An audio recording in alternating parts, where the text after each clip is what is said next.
Chennai super കിങ്സിന് IPL കഴിഞ്ഞ 2 സീസണുകളും നിരാശാജനകമായിരുന്നു. Play off പോലും എത്താതെയാണ് അവർ ടൂർണമെന്റിൽ നിന്നും പുറത്തായത്. 2023 ഇതിഹാസ നായകൻ MS ധോണിക്ക് കീഴിൽ 5ാം കിരീടം ഉയർത്താൻ CSKക്കായിരുന്നു. എന്നാൽ 2024 5ാം സ്ഥാനം കൊണ്ട് തൃപ്തിപ്പെട്ട അവർ 2025 അവസാന സ്ഥാനത്തേക്കും കൂപ്പുകുത്തി. ഇത്തവണ രുദ്രാജ് ഗെയ്ക്വാദിന്റെ ക്യാപ്റ്റൻസിയിൽ ശക്തമായൊരു തിരിച്ചുവരവാണ് ചെന്നൈയുടെ മന്നപ്പട ലക്ഷ്യമിടുന്നത്.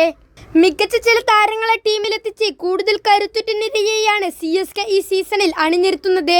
6ാം IPL ട്രോഫിയുമായി റെക്കോർഡ് ഇടണമെങ്കിലും ചില താരങ്ങളുടെ പ്രകടനം അവർക്ക് ഏറെ നിർണായകമാണ്. ഇത് ആരൊക്കെയാണെന്ന് നോക്കാം. ചെന്നൈ സൂപ്പർ കിങ്സിന് ചാമ്പ്യന്മാരാവണമെങ്കിൽ ആദ്യം മിന്നിക്കേണ്ടയാൾ ക്യാപ്റ്റൻ രുദ്രാജ് ഗെയ്ക്വാദ് തന്നെയാണ്.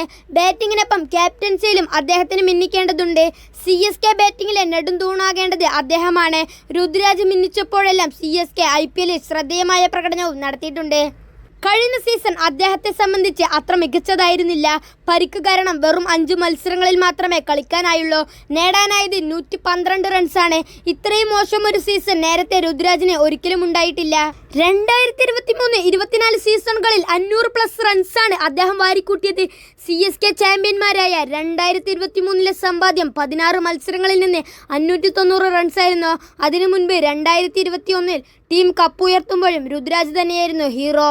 16 മത്സരങ്ങളിൽ 635 റൺസ് താരം അടിച്ചെടുത്തു. രുദ്രാജിന്റെ കരിയർ ബെസ്റ്റ് സീസണും കൂടിയായിരുന്നു അത്. ഇത്തവണ 550-600 റൺസെങ്കിലും അദ്ദേഹം നേടിയെങ്കിൽ മാത്രമേ CSK കിരീടം പ്രതീക്ഷിക്കേണ്ടതുള്ളൂ. ഈ സീസണിൽ ടീമിനൊപ്പം ചേർന്ന മലയാളി സൂപ്പർ താരം Sanju Samson Chennai super Kings batting നിരയിലെ മറ്റൊരു നിർണായക പ്ലെയറാണ്. രുദ്രാജ് ഗെയ്ക്വാദിനെ പോലെ CSK ബാറ്റിംഗിലെ മറ്റൊരു അവിഭാജ്യ ഘടകം അദ്ദേഹമായിരിക്കും. 2013 മുതൽ IPL കളിക്കുകയും 5 സീസണുകൾ രാജസ്ഥാൻ റോയൽസിനെ നയിക്കുകയും ചെയ്തതിന്റെ ആത്മവിശ്വാസത്തിലാണ് സഞ്ജുവിന്റെ വരവ്. കരിയർ ബെസ്റ്റ് ഫോമിലാണ് അദ്ദേഹം ഇപ്പോൾ ബാറ്റ് ചെയ്തുകൊണ്ടിരിക്കുന്നത്. സമീപിച്ച T20 ലോകകപ്പിലെ player of the match tournament കൂടിയായിരുന്നു സഞ്ജു.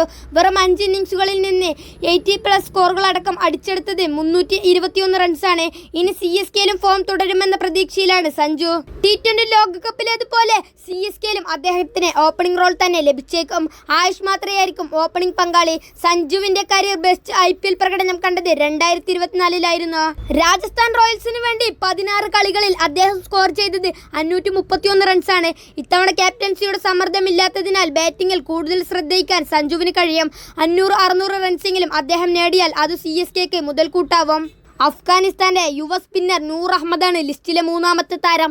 രവീന്ദ്ര ജഡേജ ടീം വിടുകയും അശ്വിൻ വിരമിക്കുകയും ചെയ്തതിനാൽ അദ്ദേഹത്തിന്റെ ഉത്തരവാദിത്വവും കൂടിയിരിക്കുകയാണ്. വലിയൊരു വിക്കറ്റ് വേട്ട തന്നെ നൂറിൽ നിന്ന് ടീമിന് ആവശ്യമാണ്. 20+ വിക്കറ്റെങ്കിലും നേടി അദ്ദേഹത്തെ ബൗളിംഗിലെ കുന്തമുന്നയാക്കാൻ അത് CSKയെ ഏറെ ദൂരം മുന്നേറാനും കിരീടമെന്ന ലക്ഷ്യത്തിലെത്താനും സഹായിക്കും. കഴിഞ്ഞ സീസണിൽ നൂർ തകർപ്പൻ ഫോമിലായിരുന്നു. 14 കളികളിൽ അദ്ദേഹം പിഴുത്തത് 24 വിക്കറ്റുകളാണ്.